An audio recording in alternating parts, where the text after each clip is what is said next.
எங்க பரமேஸ்வரன் எனக்கு வேட்டியா மகா சொன்னான். அது என்ன அப்படியே அந்த கட்டை வெளியே கலந்து இதுவாயிட்டு அதெல்லாம் நிறப்பு உரிச்சிய காய உரிச்சு என்ன பண்ணிக்கிட்டு ஒரு கவரில் போட்டு கட்டிட்டு இருக்கீங்க. கவரில் போட்டு காட்டினோம்னா பூரா முளைச்சி வந்துச்சு.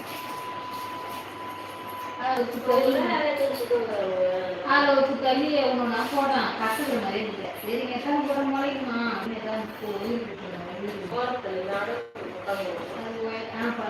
இன்னும் கற்று நட்டுனா நீங்களாம் அப்படி போட வச்சுங்க.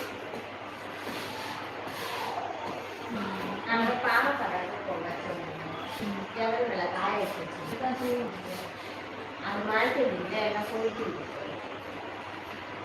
எல்லாம் அடிச்சு போயிட்டு நீ இது வச்சிருவியா அதில் நீ இது பண்ணணும். ஆ